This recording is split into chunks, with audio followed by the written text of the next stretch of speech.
भगवद गीता अध्याय 5 कर्म संन्यास योग। कुरुक्षेत्र की युद्ध भूमि में अर्जुन के मन का अंधकार धीरे धीरे दूर हो रहा था। भगवान श्री कृष्ण उन्हें आत्मा का ज्ञान दे चुके थे, कर्मयोग का रहस्य भी समझा चुके थे। लेकिन अर्जुन के मन में अभी भी एक प्रश्न था, एक ऐसा प्रश्न जो आज भी लाखों लोगों के मन में उठता है। क्या संसार छोड़ देना ही मोक्ष का मार्ग है, या फिर संसार में रहते हुए भी भगवान को पाया जा सकता है? अर्जुन ने श्री कृष्ण से पूछा, हे कृष्ण, आप कभी कर्म त्याग की बात करते हैं और कभी कर्म योग की प्रशंसा करते हैं। इन दोनों में श्रेष्ठ कौन है? भगवान श्री कृष्ण मुस्कुराए। उन्होंने कहा, हे अर्जुन, कर्म संन्यास और कर्म योग दोनों ही कल्याणकारी हैं, लेकिन कर्म योग अधिक सरल और श्रेष्ठ मार्ग है। अर्जुन ध्यान से सुन रहे थे। श्री कृष्ण बोले, सच्चा सन्यासी वह नहीं जो केवल अग्नि और कर्मों का त्याग कर दे। सच्चा सन्यासी वह है जो इच्छा और द्वेष से मुक्त हो जाए। युद्ध भूमि में खड़े अर्जुन अब एक नए सत्य को समझने लगे थे।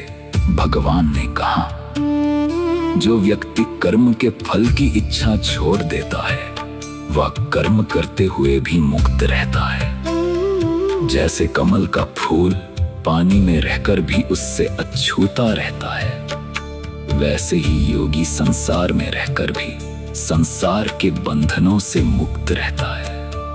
अर्जुन के चेहरे पर आश्चर्य था। उन्होंने सोचा, क्या वास्तव में ऐसा संभव है? श्री कृष्ण ने उनके मन को पढ़ लिया।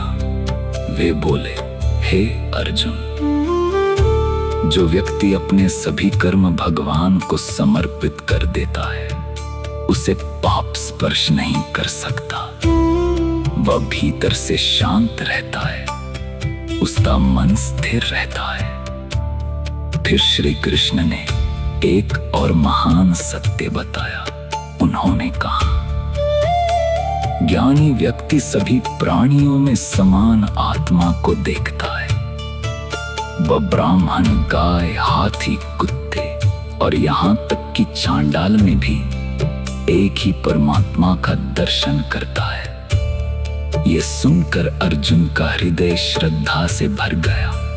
भगवान आगे बोले, जिसका मन संभाव में स्थित हो जाता है वह इसी जीवन में संसार पर विजय प्राप्त कर लेता है।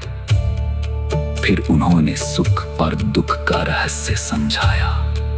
जो व्यक्ति बाहरी सुखों में आसक्त नहीं होता वह भीतर की शांति प्राप्त करता है, क्योंकि बाहरी सुख क्षणिक होते हैं, लेकिन आत्मा का आनंद अनंत होता है।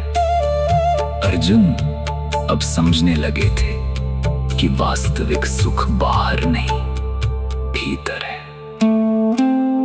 भगवान श्री कृष्ण ने कहा, जो व्यक्ति अपने मन, अपनी इंद्रियों और अपनी इच्छाओं को नियंत्रित कर लेता है वह सच्चा योगी है। वह हर परिस्थिति में शांत रहता है और अंततः परम शांति को प्राप्त करता है। युद्ध भूमि अब केवल युद्ध का मैदान नहीं रही थी, वह आत्मज्ञान का विद्यालय बन चुकी थी, जहां स्वयं भगवान जीवन के सबसे गहरे रहस्य सिखा रहे थे। अध्याय 5 में श्री कृष्ण ने अर्जुन को बताया कि संसार से भागना आवश्यक